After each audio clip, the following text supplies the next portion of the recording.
할렐루야. 오늘은 이스라엘 왕조실록 5번째 킹메이커였던 사무엘의 마지막 말이라는 제목으로 하나님 말씀 전합니다. 먼저 복습하겠습니다. 사울이 이미 왕이 되었지만 전혀 왕답게 살지 못하고 있었습니다. 호칭도 바뀌었고 사실 신분도 바뀌었지만 삶이 바뀌지 않은 것이죠. 그런데 이제 암몬 사람 나하스가 쳐들어오자 위기였지만 오히려 그것이 왕다운 리더십을 발휘할 수 있는 기회가 되었습니다. 기억나시죠? 근데 이 위기를 극복한 뒤가 더 중요하죠. 사울의 문제는 무엇이냐면 그 후에도 전쟁은 계속해서 이기지만 하나님의 도우심으로 이긴 것이 아니라는 거죠. 다윗도 승리하는데 그는 하나님의 도우심으로 승리합니다. 아주 명백하게 성경이 대조하는데 제가 보여드릴게요. 자, 사울도 향하는 곳마다 이겼고라고 나옵니다. 다윗도 어디로 가든지 이겼습니다. 한 가지 차이가 있다면 사울은 여호와께서 이기게 하셨다는 말이 없고 다윗은 여호와께서 이기게 하셨다는 것이죠. 중요한 것은 이기느냐가 아니고 하나님의 도우심으로 이기느냐 하나님 없이 이기느냐는 거죠. 우리 인생이 다윗처럼 하나님의 도우심으로 어디로 가든지 승리하는 인생 되기를 원합니다. 길랏 야베스 거민 이야기도 했죠. 나하스가 뱀이라는 뜻을 가지고 있어서 영적인 의미를 찾아보면 그 사탄의 공격인데 가장 큰 문제는 하나님께서 원래 가라고 하신 땅이 아니라는 거죠. 요단 동편은 자기들이 보기에 좋은 땅이었어요. 경제 활동을 하기에 좋은 땅. 그런데 구조적으로는 암몬 족속과 붙어 있어서 공격에 취약한 땅이죠. 근데 우리도 인생 가운데 돈 좀 벌려고 사탄의 공격에 취약한 선택을 할 때가 있다는 거죠. 사탄의 유혹에는 타협하지 않기를 원하고 또 사탄이 우리의 분열을 틈탄다고 말씀드렸습니다. 우리 삶에 구체적인 적용이 있기를 원합니다. 자, 오늘 이제 사무엘상 12장 차례인데요. 읽어보셔서 알겠지만 한마디로 오늘 본문에 무엇이 나오죠? 사무엘의 퇴임사, 고별사가 나오죠. 여러분 읽으면서 이상한 생각 안 드셨어요? 저는 조금 이상하더라고요. 그래서 제가 제목을 이렇게 한번 정해봤어요. 소제목을 이상한 취임식 보도. 제가 왜 그렇게 했는지 한번 생각해 보세요. 자, 냉정하게 얘기하면 지금 구시대 인물인 사무엘이 역사의 뒷무대로 퇴장하고 새 시대를 이끄는 지도자인 사울이 왕으로 취임하는 시간 맞아요? 이 취임식이죠. 둘 중에 누가 더 중요할까요? 퇴임하는 지도자가 중요해요? 취임하는 지도자가 중요해요? 당연히 둘 다 중요하지만 굳이 따지면 취임하는 사람이 훨씬 더 중요합니다. 우리나라도 곧 대통령 이 취임식이 열려요. 여러분 대통령 퇴임하는 분의 퇴임사가 궁금해요? 취임하는 사람의 취임사가 궁금해요? 그렇죠. 이제 이상하잖아요. 오늘 성경을 읽어보니까 놀랍게도 사무엘의 퇴임사는 있는데 사울의 취임사는 성경이 기록하고 있지 않아요. 신기하잖아요. 분명히 사울의 취임식 장면입니다. 제가 11장 마지막을 보여드리겠습니다. 보여주시면 사무엘이 백성에게 이르되 오라 우리가 길갈로 가서 나라를 새롭게 하자. 모든 백성이 길갈로 가서 거기서 여호와 앞에서 사울을 왕으로 삼고 길갈에서 여호와 앞에 화목제를 드리고 사울과 이스라엘 모든 사람이 거기서 크게 기뻐하니라. 분명히 이 자리는 사울의 취임식 자리입니다. 분위기는 축제 분위기입니다. 주인공은 사울입니다. 사울이 왕이 된 뒤에 치른 첫 번째 전쟁에서 리더십을 발휘해서 승리했습니다. 사울의 인기 절정입니다. 자, 그 다음 말씀 보여주시면 백성이 사무엘에게 이르되 사울이 어찌 우리를 다스리겠느냐 한 자가 누구니까 그들을 끌어내소서 우리가 죽이겠나이다. 분위기 아시겠어요? 사울이 인기 절정입니다. 취임식 분위기를 한번 상상해 보세요. 사람들이 누구의 이름을 환호했을 것 같아요? 사울. 근데 놀랍게도 성경은 사무엘의 고별 연설을 기록하는데 아무리 눈을 씻고 봐도 사울의 취임사는 기록하고 있지 않습니다. 사울이 정말 한마디도 안 해서 그랬을까요? 그랬을 수도 있겠죠. 그러나 제 생각에 사울도 분명 사람들의 박수와 환호성을 받으며 한마디 했었을 것 같습니다.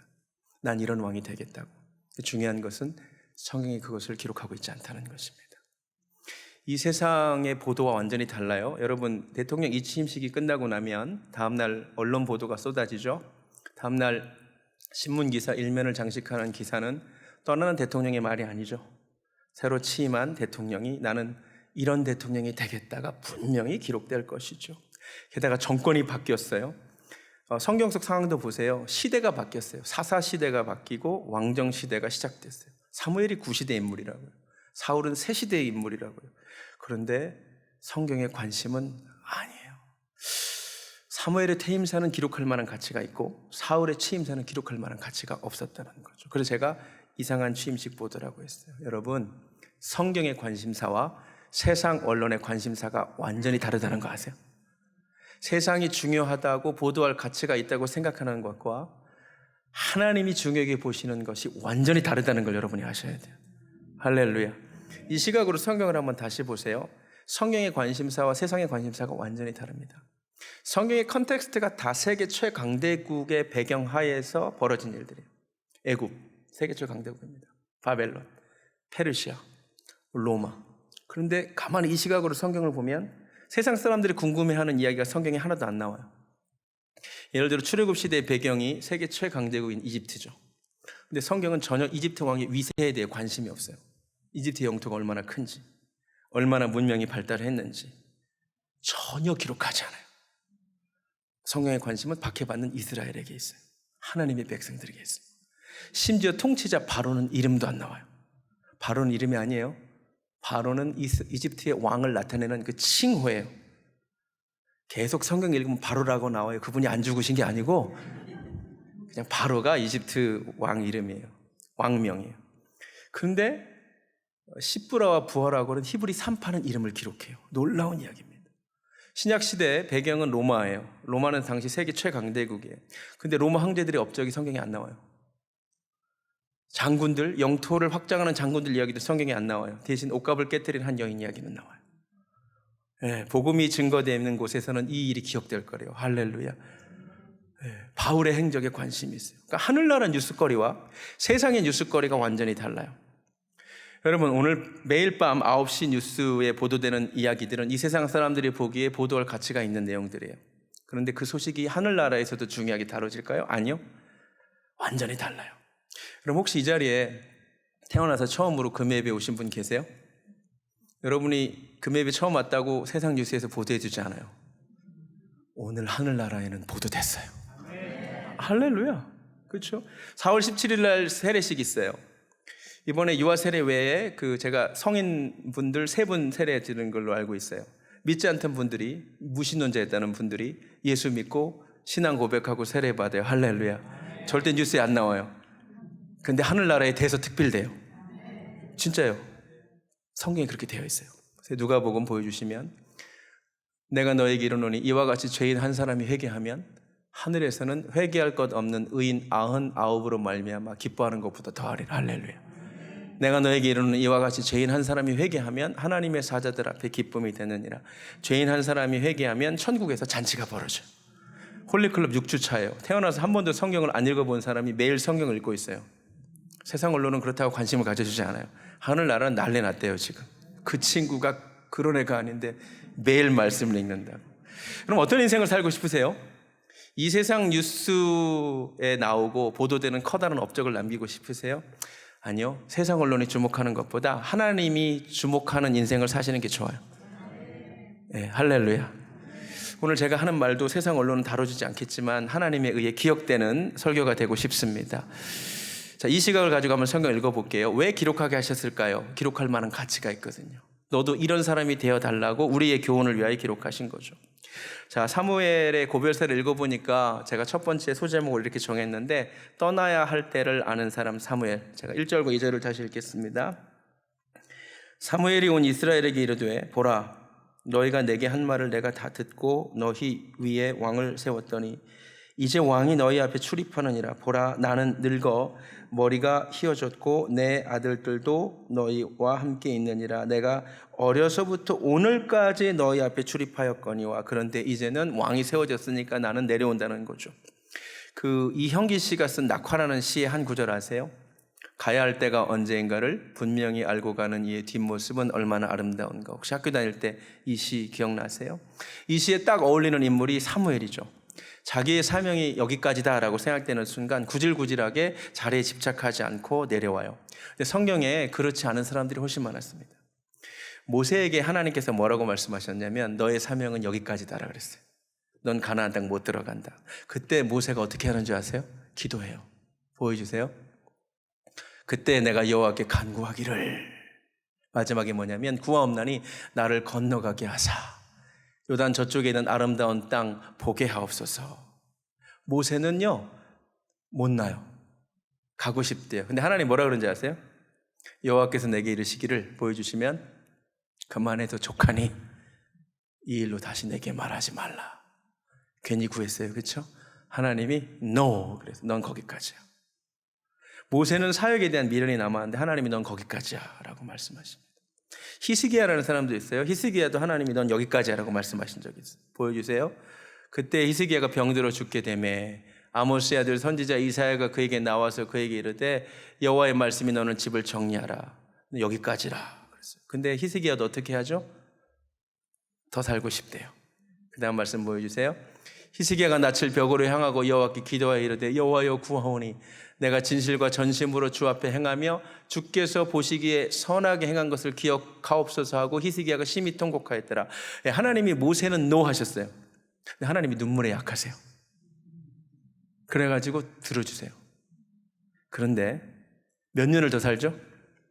15년. 근데 성경을 읽어보니까 15년 더 사는 게 좋았어요? 안 좋았어요? 안 좋았어요. 15년 사는 동안 누가 태어나냐면 므낫세가 태어나요. 읽어보시면 므낫세가 왕이 될 때 나이가 12세예요. 무슨 말이에요? 15년 사는 동안 3년 뒤에 므낫세 태어났다 이 말이에요. 근데 므낫세가 누구냐? 남유다를 망하게 한 사람이 므낫세. 성경에 분명히 이렇게 나옵니다. 이 일이 유다의 임함은 므낫세의 지은 모든 죄 때문이며 므낫세 죄 때문에 남유다가 망해요. 여러분 성경은 굉장히 중요한 이야기를 하고 있어요. 하나님이 멈추라고 할 때 멈추는 것이 우리에게 좋대요. 아멘. 사무엘은 하나님이 넌 여기까지야 라고 할 때 퇴장해요. 하나님께서 맡겨주신 순간에 최선을 다하세요. 그때는 최선을 다하지 않다가 너는 여기까지야 할 때 구질구질하게 그러지 마세요. 하나님께서 여기까지야 라고 할 때까지는 열심히 일하세요. 그런데 우리는 꼭 그 전에 번아웃 됐어요, 버거워요, 쉬고 싶어. 여러분 언제까지나 우리에게 그 일이 허락되지 않아요. 하나님이 너는 여기까지야 하면 더 하고 싶어도 못해요. 그럼 너무너무 중요한 이야기예요. 지금 여러분이 하나님께 무언가를 맡고 일을 하고 있잖아요. 감사한 거예요. 그 일을 최선을 다하시기 바랍니다. 그리고 하나님이 넌 여기까지야 그러면 깔끔하게 멈추는 것이, 내려오는 것이 하나님의 뜻인 줄로 믿습니다. 또 사무엘은 어떤 사람이냐면 들어보니까 걸어온 길이 당당한 사람이에요. 삶이 뒷받침되는 설교자예요. 3절을 보니까 여호와 앞과 그의 기름 부음 받은 자 앞에서 내게 대하여 증언해보라. 내가 누구의 소를 빼앗았고 나귀를 빼앗았고 속인 적이 있느냐, 압제한 적이 있느냐, 뇌물 받은 적이 있느냐. 그런 대단한 인물입니다. 자기 삶에 대해서 당당하게 말할 수 있는 사람이죠. 그러니까 그의 메시지가 힘이 있는 이유는 결국 삶 때문이죠. 자, 거꾸로 우리의 설교와 우리의 전도가 힘이 없는 이유는 삶 때문이죠. 너나 잘해라 라는 말을 듣기 때문이죠. 여러분 굉장히 중요한 말인 것 같아요. 그의 말은 그의 삶 때문에 힘이 있는 거죠. 더 놀랍고 도전이 되는 것은 그의 주변에 사실 그런 모델이 될 만한 사람이 없었다는 거예요. 그가 보고 자란 인물들은 최악이었어요. 그가 다닌 교회의 담임 목사님은 엘리였어요. 영적 감각 제로. 부목사님들은 홈리와 비느하스였어요. 성전에 수종드는 여인과 동침하는 부목사님. 최악이었어요. 본받을 만한 멘토가 주변에 없었어요. 그런데 그는 하나님의 사람으로 자라요. 할렐루야. 여러분 다른 사람들이 어떻게 살든 상관없어요. 우리는 이렇게 살면 돼요. 그에게도 한 가지 문제가 있었어요. 자녀 문제 하나 있었어요. 그런데 오늘 사무엘이 되게 당당한 거 있죠. 뻔뻔해서가 아니에요. 자녀 문제를 해결했어요. 잘 보세요. 2절을 다시 읽어볼게요. 사무엘이 왜 이렇게 당당하냐. 이제 왕이 너희 앞에 출입하느니라. 보라 나는 늙어 머리가 휘어졌고 그 다음에 줄지세요. 내 아들들이 너희와 함께 있대요. 원래 사사였어요 아들들은. 근데 사무엘 8장에서 고발이 들어왔죠. 사무엘상 8장에서 뇌물을 받는다고. 그 후로 무슨 일이 벌어졌는지 아시겠어요? 아들들을 사사의 자리에서 스텝 다운 시킨 거예요. 지금 자식들은 그냥 보통 백성들과 함께 그 자리에 있어요. 문제가 생기자 자식들을 바로 징계했다 이 말입니다. 할렐루야. 이거 엘리가 못한 일이에요. 엘리는 자식들의 문제에 대하여 지적을 받았지만 그 문제를 커렉트하지 않았어요. 근데 사무엘이 왜 이렇게 당당하냐면 자식에게 문제가 없었던 것이 아니었어요. 자식을 잘못 키운 죄가 있었어요. 근데 그 문제를 바로 잡았다는 거예요. 할렐루야. 그리고 이게 그 자녀들을 살려요. 정확하게 말하면 그 후손들을 살려요. 여러분, 사무엘의 아들들 이야기로 이야기가 끝나지 않아요. 성경에 놀랍게도 사무엘의 후손 이야기를 계속해서 합니다. 사무엘의 아들들 중에 이름 하나가 요엘인 거 아세요? 요엘? 그 아들이 기분 나빴겠죠. 아버지가 나를 사사의 자리에서 파이어 시켰으니까. 근데 그게 자기가 산 길이었어요. 역대상 6장 31절에 이런 말씀이 있어요. 잘 보세요. 언약궤가 평안을 얻을 때 다윗이 여호와의 성전에서 찬송하는 직분을 맡긴 자들은 아래와 같은데 그 중에 누가 있냐면 헤만이라는 사람이 있어요. 근데 이 헤만이 누구 아들이에요? 요엘의 아들이에요. 요엘은 누구 아들이에요? 사무엘의 아들이에요. 사라진 줄 알았던 요엘의 이름이 다시 등장해요. 요엘은 아들이 다시 하나님께 쓰임받아요. 뭘로 쓰임받아요? 다윗 시대에 하나님을 찬송하는 자로 쓰임받아요. 할렐루야. 그가 남긴 시편이 성경에 있어요. 88편이에요. 여러분이 집에 가 시편을 펴보시면 이런 표제어가 나와요. 보여주시면 고라 자손의 찬송시 곧 에스라인 헤만의 마스길. 이 사무엘의 손자예요. 사무엘의 손자가 하나님 앞에 노래하는 자로 쓰임받았고 그가 남긴 시편이 성경에 있어요. 할렐루야. 그뿐만 아니에요. 그는 다시 할아버지처럼 선지자로 쓰임받아요. 보여주세요. 역대상 25장에 헤만은 하나님의 말씀을 받드는 왕의 선견자라. 하나님이 헤만에게 14아들과 3딸을 주셨더라. 할렐루야. 여러분, 자식을 징계하는 것이 자식을 살리는 길이었어요. 엘리가 자식을 징계하지 않았어요. 그래서 자식과 후손이 완전히 망해버렸어요. 사무엘도 자식들을 잘못 키웠어요. 근데 사무엘이 잘한 게 있어요. 자식을 징계했어요. 그게 자식 요엘을 살리고 그 후손을 살렸어요. 할렐루야. 근데 이 자식이 장성한 자식이었다는 거예요. 징계하기 힘든 자식이에요. 여러분 기억하세요. 장성에서도 잘못된 것을 징계하는 것이 그 자식들을 살리는 길이에요. 그 자식의 자식이 사는 길이에요. 여러분, 장성한 자식이라고 말 못하지 마세요. 그게 그 자식을 살릴 수 있는 유일한 길이에요. 그래서 사무엘은 당당한 거예요. 자식을 잘못 키워서 부끄러움이 있었지만 그 문제를 커렉트했기 때문에 당당한 거예요. 사무엘은 정말 당당한 사람이에요. 등장도 멋있는데 퇴장이 당당한 사람이에요. 사람은 누구나 등장하고 퇴장해요. 인생만 등장하는 게 아니라 교회에도 등장했다가 퇴장해요. 사역의 자리에서 등장했다가 퇴장해요. 여러분, 우리의 뒷모습이 아름다웠으면 좋겠어요. 앞모습을 잘 꾸미잖아요. 근데 뒷모습은 우리가 꾸밀 수가 없어요. 뒷모습이 좀 멋있었으면 좋겠어요. 제가 좋아하는 찬양 소개하고 싶은데 가사가 너무 좋아요. 나의 소망이라는 곡인데요. 가사가 이렇습니다. 보여주시면 내가 걸어온 이 길에 그분의 흔적이 남기를, 나는 소망의 내 삶에 그 이름 남기길, 나의 뒷모습 속에서 그분의 뒷모습 보이길. 할렐루야. 나는 기도에 그렇게 그분이 보이길. 이게 사무엘의 뒷모습은 참 아름다웠어요. 이 곡 한번 들어보실래요? 내가 걸어온 이 길에 그분의 흔적이 남기를 나는 소망해. 내 삶에 그 이름 남기기, 나의 뒷모습 속에서 그분의 뒷모습 보이길 나는 기도해. 그렇게 그분이 보이길.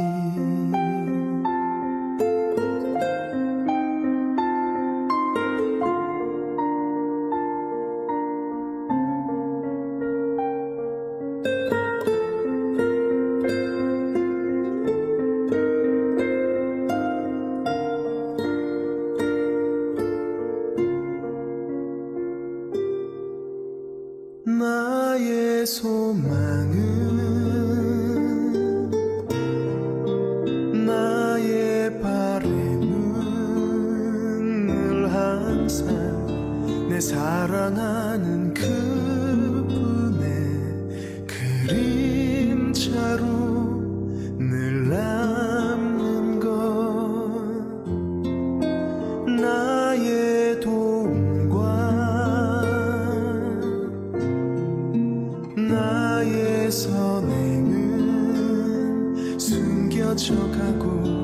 그분의 크신 사랑만 늘 나보다 기억되기 내가 걸어온 이 길에 그분의 흔적이 남기를 나는 소망해 내 삶에 그 이름 남기기 나의 뒷모습 속에서 그분의 뒷모습 보이길 나는 기도해 그렇게 그분이 보이길 할렐루야. 많은 분들이 교회에 등장하셨어요. 근데 퇴장이 다 아름답지는 않은 것 같아요. 여러분 아름답게 등장하셨잖아요. 새가족 환영 받으면서 오셨잖아요. 떠날 때도 아름답게 떠나셨으면 좋겠습니다. 그 다음 사무엘은요, 어떤 상황에서도 죄는 죄라고 말하는 선지자예요. 제가 다시 말씀드리지만 이 자리는 사울 왕의 취임식 자리예요. 분위기는 축제 분위기예요. 사울의 인기는 하늘을 찔러요. 그런데 사무엘이 이 분위기에서 보통 사람은 하기 힘든 이야기를 합니다. 12절. 너희의 하나님 여호와께서는 너희의 왕이 되심에도 불구하고 너희가 내게 이르기를 아니라 우리를 다스릴 왕이 있어야 하겠다 하는지라. 하나님이 왕인데 너희 왕 구했다는 거예요. 그리고 그걸 죄라고 분명히 얘기해요. 17절 보여줄래요? 너희가 왕을 구한 일, 곧 여호와의 목전에서 범한 죄악이 큼을 너희에게 밝히 알게 하시리라. 놀랍습니다. 만약 왕을 세웠는데 그 왕이 지휘한 전투에서 이스라엘이 패배했다면 이렇게 말할 수 있어요. 거 봐라. 하나님이 우리 왕인데 니들 인간 왕을 구했다가 이 모양 이 꼴이 나지 않았느냐. 얼마든지 그렇게 얘기할 수 있어요. 지금 그런 분위기가 아니에요. 그 왕이 승리를 거두었어요. 사람들은 다 환호하고 있어요. 그런데 그 분위기에서 죄를 지적해요. 갑분싸라고 하세요? 갑자기 분위기가 쌓여졌을 거예요. 저 같으면 사울왕을 좀 세워줄 것 같아요. 사울왕의 권위를 좀 높여줄 것 같아요. 근데 사무엘은 그렇게 하지 않아요. 구별설교 어디에도 사울왕을 찬양하지 않아요. 백성들을 정죄하죠. 죄를 죄라고 말하죠. 여러분, 하나님은 우리가 사무엘처럼 살기를 원하는 거 아세요? 분위기가 그럴 분위기가 아니에요. 그런데 죄를 죄라고 말하실 수 있으세요? 옳은 것은 옳다고 그른 것은 그르다고 말할 수 있으세요? 우리 교회는 그렇지 않다고 알고 있는데 모 교회는 구역 모임 할 때 술 가져와서 술 마신대요. 그 분위기에서 갑분싸를 각오하시고 우리가 교회 이름으로 모이는데 이러면 되냐고 말하실 수 있으세요? 그렇게 해야 돼요. 그걸 하나님 원하시고 여러분 친구들 분위기에서 다 동성애도 죄가 아니고 다 이 시대의 트렌드라고 말하는 상황에서 갑분싸를 각오하시고 옳은 것은 옳다고 그른 것은 그르다고 말할 수 있으세요? 학교에서 직장에서 말할 수 있으세요? 네, 사무엘은 그랬다는 거예요. 저는 사칙 연산에서 우리가 배울 게 있다고 생각해요. 보여주시면 여기 수학 선생님들 좀 계시죠? 이건 뭐 수학까지는 필요 없는 것 같고 저는 옳은 것을 옳다고 말하면 옳은 거라고 생각해요. 맞아요? 그른 것을 그르다고 말하는 것도 옳은 거예요. 맞습니까?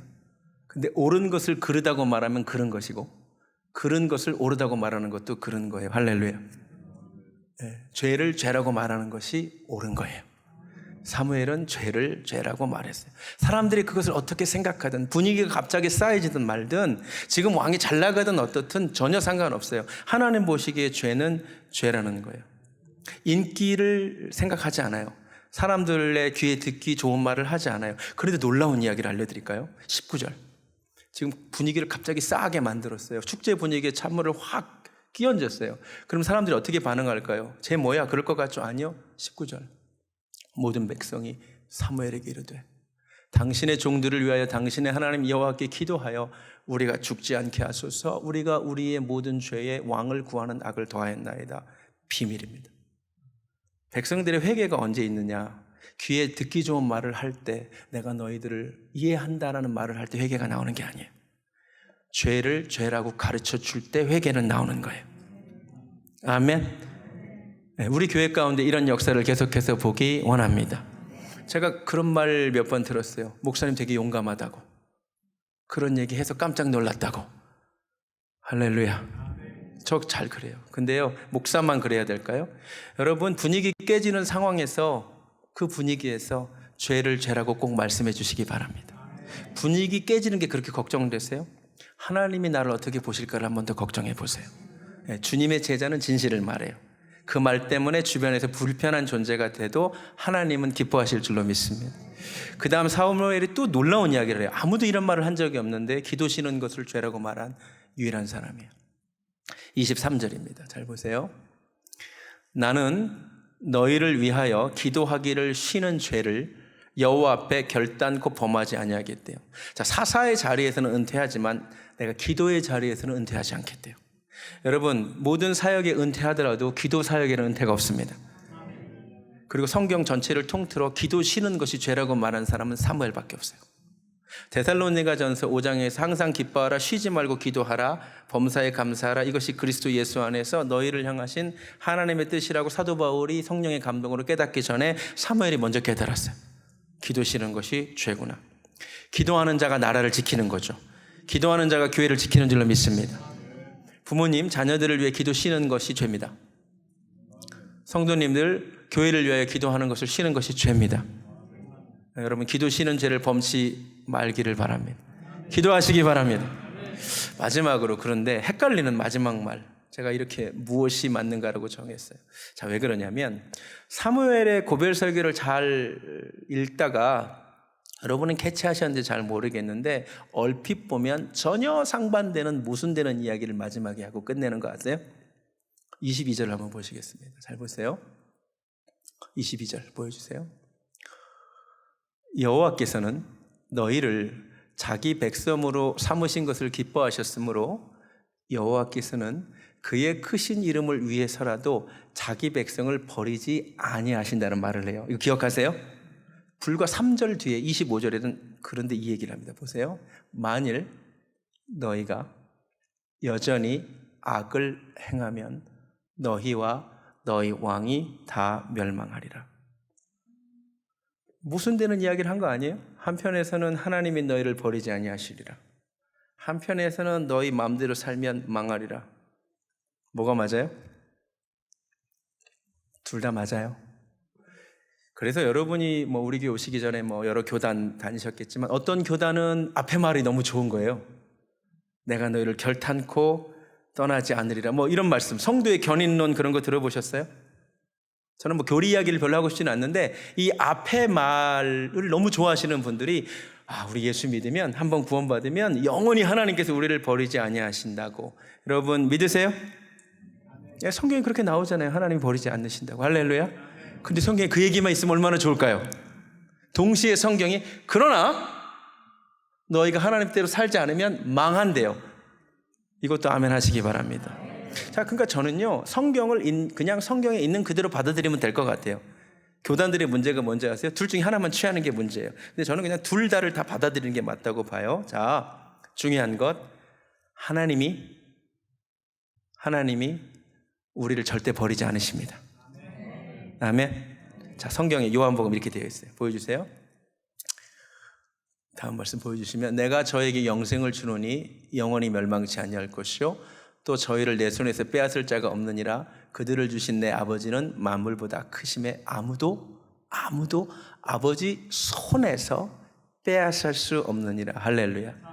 믿으세요? 하나님 안에 있는데 그 누가 그걸 빼앗아 가겠어요? 맞습니까? 자, 그 다음 말씀 로마서에도 누가 우리를 그리스도의 사랑에서 끊으겠어요? 환난이나 곤고나 박해나 기근이나 적신이나 위험이나 칼이나 이 모든 일에 우리를 사랑하시는 이로 말미암아 넉넉히 이겨요. 그 어떤 것도 우리 주 그리스도 예수 안에 있는 우리를 하나님의 사랑에서 끊을 수 없는 줄로 믿습니다. 아멘이죠. 자, 그런데 성경이 지금 분명히 뭐라고 말했냐면 하나님 손 안에 있는 사람을 빼앗아갈 수 없고 그리스도 안에 있는 자를 빼앗아갈 수 없다 그랬죠. 그럼 한 가지 문제가 있겠죠. 우리가 그리스도 안에 없으면 어떻게 되죠? 내가 죄 가운데 살면 어떻게 되죠? 당연한 거 아니에요?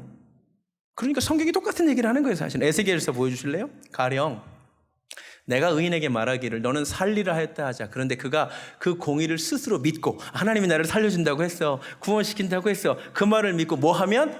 죄악을 행하면, 죄 가운데 살면 그 모든 의로운 행위가 하나도 기억되지 아니하리니 그가 그 지은 죄악으로 말미암아 곧 그 안에서 죽으리라. 아멘 하시기 바랍니다. 네, 우리는 성경 교리를 가지고 얘기하지 맙시다. 성경 가지고 얘기합시다. 마태복음에서 예수님이 뭐라고 하셨어요? 나더러 주여 주여 하는 자마다 다 천국에 들어갈 것이 아니요 다만 무슨 자만? 하늘에 계신 내 아버지의 뜻대로 행하는 자라야 들어가리라. 믿으십니까? 우리는 성경 말씀을 아멘으로 받아야 돼요. 교회들을 향하여 예수님이 뭐라고 하셨는 줄 아세요? 라우디게의 교회 뭐라 그러셨어요? 내가 너를 토하여 버리고 싶다고. 네, 버리실 수 있다는 거죠. 너의 행실이 차지도 뜨겁지도 않아서. 에베소 교회는 뭐라 그랬죠? 너의 다음 말씀 보여주시면 처음 사랑을 버렸노라. 다음 말씀. 그 다음 말씀 보여주시면 책망할 것이 있나니 너의 처음 사랑을 버렸느니라. 그러므로 어디서 떨어졌는지를, 떨어진 거예요 지금.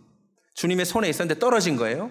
어디서 떨어졌는지를 생각하고 회개하여 처음 행위를 가지라. 만일 그리하지 아니하고 뭐 하지 아니하면? 회개하지 아니하면 촛대를 옮기리라. 할렐루야. 교회만 그럴까요? 사람도 그래요. 성경이 분명히 예수 믿었지만 타락한 자들, 은혜 받았지만 타락한 자들 이야기가 나오죠. 히브리서 6장 4절입니다. 한번 비침을 얻고 하늘의 은사를 맛보고 은사도 받았어요. 성령에도 참여한 바 됐어요. 하나님의 선한 말씀도 알아요. 내세의 능력도 맛봤어요. 근데 뭐 할 수 있대요? 타락할 수 있다고 성경이 말하고 있죠. 그러니까 말씀을 말씀으로 받으면 돼요. 교리로 설명하려고 하지 말고. 구체적인 예도 나와요. 보여주실래요?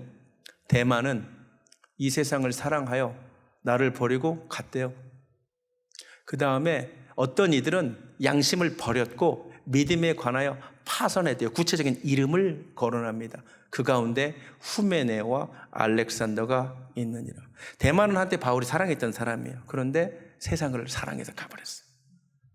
그럼 그가 어떻게 됐을까요? 세상을 사랑해서 갔는데 여전히 그의 영혼은 안전했을까요?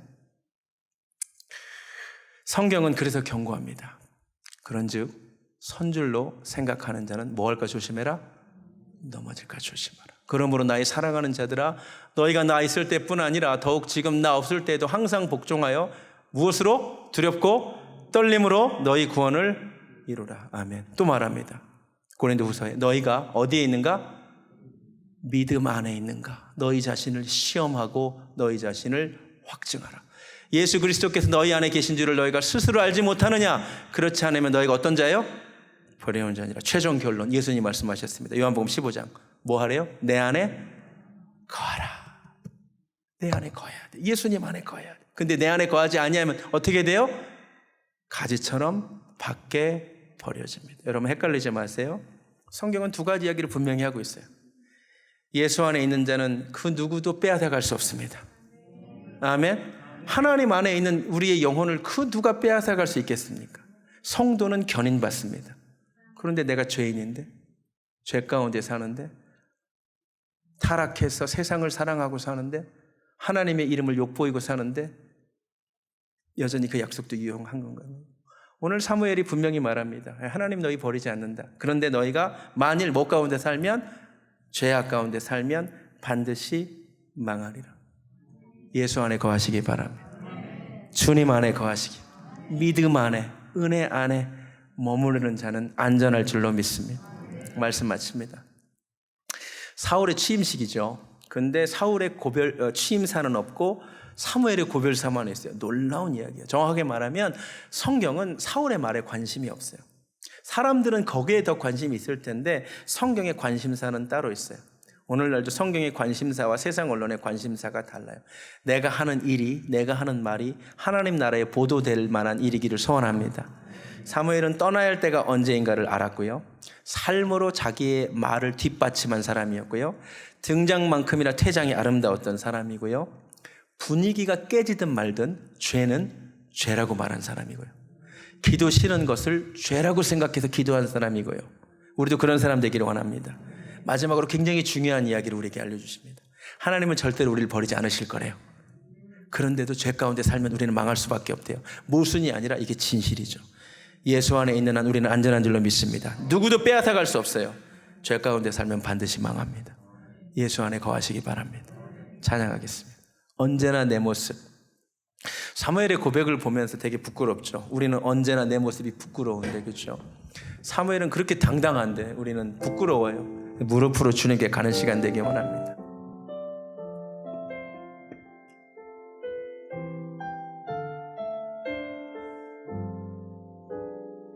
하나님, 이 시간 주님 앞에 갑니다.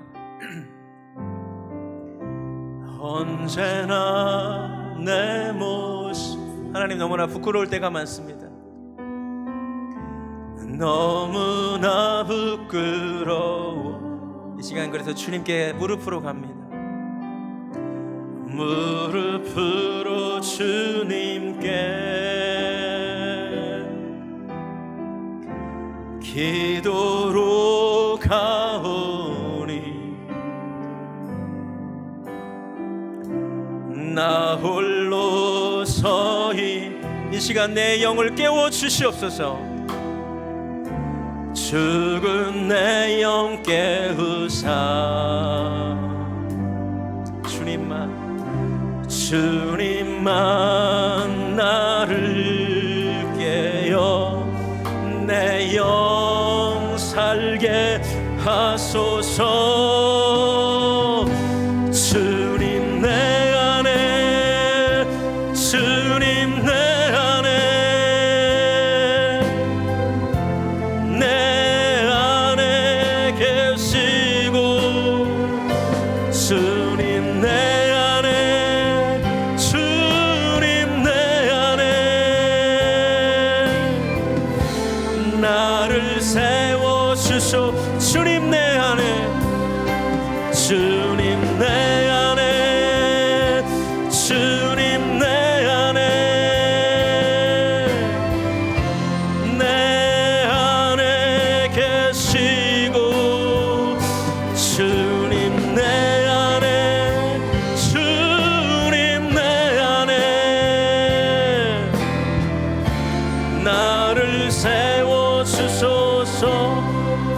사무엘의 말에 힘이 있었던 이유는 그의 삶이 당당했기 때문입니다. 우리의 전도에 힘이 없는 이유는 우리의 삶이 당당하지 못하기 때문입니다. 부끄러운 내 모습 하나님 불쌍히 여겨주시고 이 시간 무릎으로 십자가 앞에 갑니다. 하나님, 나를 불쌍히 여겨주시고 내 삶이 메시지가 되게 하여 주시옵소서. 우리 주의 이름 간절히 한번 부르고 내 삶을 위하여 기도하겠습니다. 주여, 하나님 감사합니다. 하나님, 사무엘처럼 아버지 당당하게, 나의 말이 당당하게 힘이 있도록 하나님 내 삶이 아버지 뒷받침되기를 원합니다. 하나님, 우리의 설교에 힘이 없고 아버지 우리의 전도에 힘이 없는 이유는 당당하지 못한 삶 때문입니다. 하나님, 불쌍히 여겨주시옵소서. 하나님, 언제나 내 모습이 부끄러운데 하나님, 오늘 말씀을 통하여 내가 도전받게 하여 주시옵소서. 할렐루야. 하나님, 소원합니다. 하나님, 말씀 주셔서 감사합니다. 너희도 이런 사람이 되어달라고 하나님은 사울의 취임사가 아니라 사무엘의 퇴임사를, 고별사를 기록하게 하시고 우리에게 읽게 하셨습니다. 할렐루야. 하나님, 아버지 소원합니다. 사무엘과 같은 사람 되기를 원합니다. 하나님, 내가 아버지 너나 잘 살라는 말 듣지 않기를 원합니다. 할렐루야. 내가 예수 안에 거하기를 원합니다. 할렐루야. 주님 내 안에, 주님 내 안에, 주님 내 안에, 내 안에 계시고 주님 내 안에, 주님 내 안에 나를 세워주소서. 우리 한 번만 더 기도했으면 좋겠습니다. 사실 사무엘에게 문제가 없었던 게 아니에요. 그의 아들들을 잘못 키웠습니다. 그런데 그는 그 문제를 인식하고 자녀를 징계합니다. 잘못된 건 잘못됐다고 알려줍니다. 아들들이 기분 나빴을 겁니다, 분명히. 그런데 그게 그 아들을 살리고 그의 후손을 살리는 길이었습니다. 이 시간 우리 사랑하는 자녀들을 위해 기도하겠습니다. 혹시 하나님을 멀리 떠나간 자녀들이 있습니까? 우리 시간 기도하기 원합니다. 그리고 용기 내어 하나님이 주시는 힘으로 그 아들들에게 무엇이 옳은지 알려주기를 원합니다. 그 자녀들을 위해 우리 하나님성으로 기도하겠습니다. 오 하나님 아버지, 아버지 요엘처럼 아비야처럼 아버지 잠시 하나님을 떠난 아버지 자녀들이 있습니까? 아버지 하나님 이 시간 사무엘이 그랬던 것처럼 아버지 우리 아이들에게 무엇이 옳은 것인지 무엇이 그른 것인지 하나님 알려주기를 원합니다. 아버지 그 아이들이 아버지 잠깐 기분 나쁠지라도 아버지 하나님 아이들이 변화되어 하나님 그것이 그 아이들을 살리는 유일한 길임을 알게 하여 주시옵소서. 할렐루야 할렐루야. 하나님 우리 자녀들이 살기를 원합니다. 우리 자녀들의 죽은 영이 살아나기를 원하나이다. 하나님 아버지 그렇게 살다가는 망할 수밖에 없는 걸 알면서도 아버지 우리가 자녀들을 권면하지 못했습니다. 하나님 엘리가 홈디와 비느하스를 징계하지 못한 결과 그 집안이 망해버렸습니다. 하나님 나는 아버지 사무엘처럼 아버지 자녀들에게 무엇이 옳은지 무엇이 그른지 아버지 알려줌으로 그 자녀들을 살리고 아버지 후손들을 아버지 살리기를 원하나이다.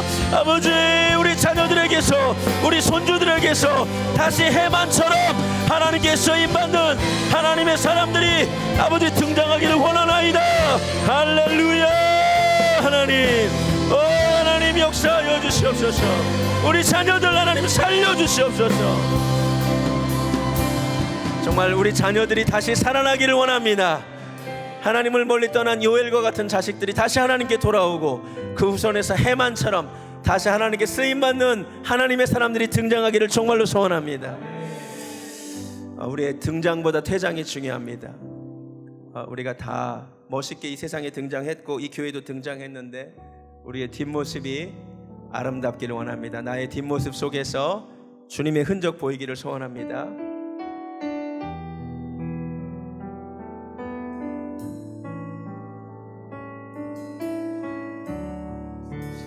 내가 걸어온 이 길에 내가 걸어온 이 길에 그분의 흔적이 남기를 나는 소망해. 내 삶에 그 이름 남기길. 나의 뒷모습 속에서 나의 뒷모습 속에서 그분의 뒷모습 보이길 나는 기도해. 그렇게 그분이 우리 처음부터 다시 해볼까요? 내가 걸어온 이 길에 내가 걸어온 이 길에 그분의 흔적이 남기를 나는 소망해. 내 삶에 그 이름 남기기. 나의 뒷모습 속에 주님의 모습 보인다면 나의 뒷모습 속에서 그분의 뒷모습 보이길 나는 기도해. 그렇게 그분이 보이길. 나의 소망은 나의 소망은 나의 바램은 늘 항상 내 사랑하는 그분의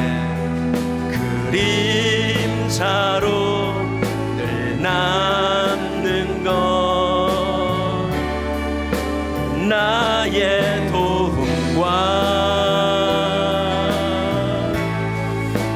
나의 선행은 숨겨져가고 그분의 크신 사랑만 늘 나보다 기억되길. 내가 걸어온 이 길에, 내가 걸어온 이 길에 그분의 흔적이 남기를 나는 소망해. 내 삶에 그 이름 남기길. 나의 뒷모습 속에서, 나의 뒷모습 속에서 그분의 뒷모습, 아버지 나는 소망합니다. 나는 기도해 그렇게 그분이 보이길. 우리 시간 함께 기도했으면 좋겠습니다. 우리가 다 인생이라는 무대에 등장했고요, 언젠가 다 퇴장할 것인데 우리의 뒷모습이 아름다웠으면 좋겠습니다. 우리 베델교회 여러분 다 환영받으며 등장하셨잖아요. 퇴장도 좀 아름다우셨으면 좋겠습니다. 내가 머물렀던 자리에서 주님의 뒷모습이 정말 보였으면 좋겠습니다. 정말 소원하며 나의 뒷모습 속에 주님 보이기 원한다고 우리 주의 이름 간절히 한번 부르고 하는 성으로 기도하겠습니다. 주여 하나님 감사합니다. 하나님 인생이라는 무대에 우리가 등장했습니다. 하나님 이제 퇴장을 잘했으면 좋겠습니다. 하나님 이 교회에 우리가 환영받으며 등장했는데 하나님 이 교회를 떠날 때의 모습도 아름다웠으면 좋겠습니다. 아버지 기분 나빠서, 아버지 무엇이 마음에 안 들어서 또 그렇게 떠나지 않게 하시고 정말로 최선을 다해서 아버지 하나님께서 맡기신 일 잘 감당하다가 너는 여기까지라고 말씀하실 때 감사함으로 사무엘처럼 떠나기를 원합니다. 아버지 소원합니다. 내게 맡겨진 일들을 잘 감당하지 못하다가 아버지 맨날 불평만 하다가 막상 하나님이 너는 여기까지라고 말할 때에 미련 남지 않게 하여 주시옵소서. 하나님 내게 맡겨주신 이 귀한 시간에 이 귀한 사명 하나님 정말로 잘 감당케 하여 주시옵소서. 하나님께서 기회를 주실 때에 하나님이 일할 수 있는 시간을 주실 때에 우리가 최선을 다해서 아버지 주님의 몸된 교회를 섬기기를 원하고 하나님이 너는 여기까지라고 말씀하실 때에 아버지 내가 멈추는 은혜를 소원합니다. 할렐루야. 하나님 아버지 쓰임받을 수 있을 때에 쓰임받게 하여 주시옵소서. 오 하나님 감사합니다. 아멘. 할렐루야. 감사합니다. 하나님은 절대로 하나님 안에 있는 자들이 그 누구에게도 빼앗기지 않도록 지키실 줄로 믿습니다. 우리가 예수 안에 있는 한, 하나님 안에 있는 한 우리 영혼은 안전합니다. 그런데 내가 하나님을 배반하고 세상을 사랑하여 멀리 갔음에도 불구하고 헛된 기대는 갖지 않는 것이 좋습니다. 예수님이 그래서 나의 안에 거하라고 했습니다. 우리가 언제나 주님 안에 거하기를 원합니다. 이 찬양 마지막으로 올려드리겠습니다. 나의 안에 거하라. 나의 안에 거하라. 나는 내 하나님이니 모든 환난 가운데 너를 지키는 자라. 두려워하지 말라. 내가 널 도와주리니 놀라지 말라. 내 손 잡아주. 나의 안에 거하라고 말씀하십니다. 나의 안에 거하라. 나는 내 하나님이니 모든 환난 가운데 너를 지키는 자라. 두려워하지 말라. 내가 널 도와주리니 놀라지 말라. 내 손 잡아주. 내가 너를 지명하여 불렀나니 내가 너를 지명하여 불렀나니 너는 내 것이라. 내 것이라. 너의 하나님이라. 내가 너를 보배롭고 존귀하게 여기노라. 너를 사랑하는 내가 너를 지명하여 불렀나니 내가 너를 지명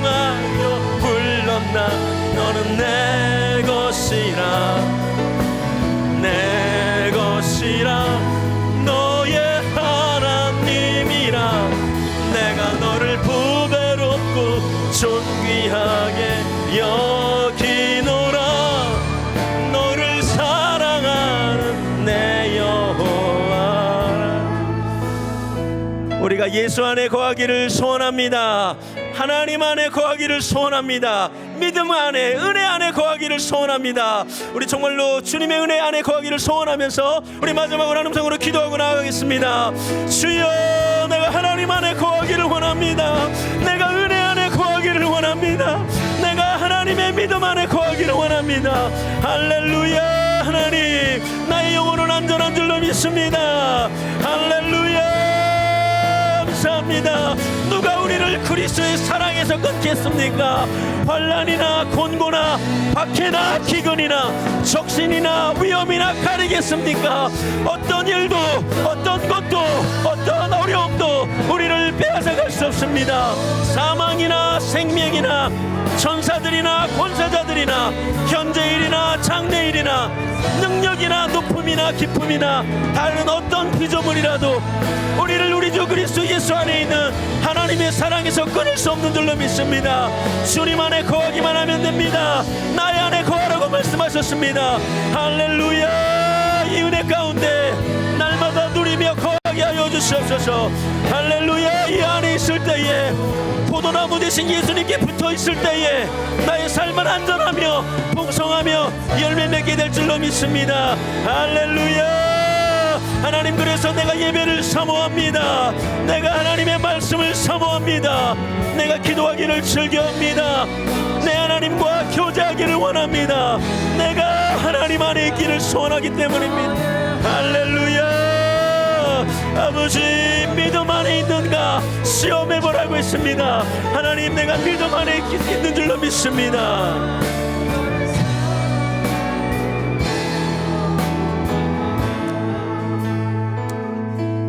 하나님 감사합니다. 오늘도 기록된 말씀을 통하여 우리에게 새롭게 말씀해 주셔서 감사합니다. 사람들은 사울의 취임사에 관심이 많지만 하나님은 사무엘의 퇴임사에 관심이 더 많으십니다. 세상이 주목하는 것과 하나님이 주목하는 것이 완전히 다릅니다.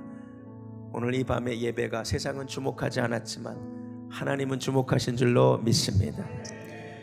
사무엘처럼 맡겨주신 사명 최선을 다해 잘 감당하다가 하나님이 여기까지라고 말씀하실 때 순종하게 하여 주시옵시고 당당하게 말할 수 있는 이유는 그의 삶 때문임을 알았는데 우리가 정말로 하나님 보시기에 합당한 삶 살아가게 하여 주시옵시고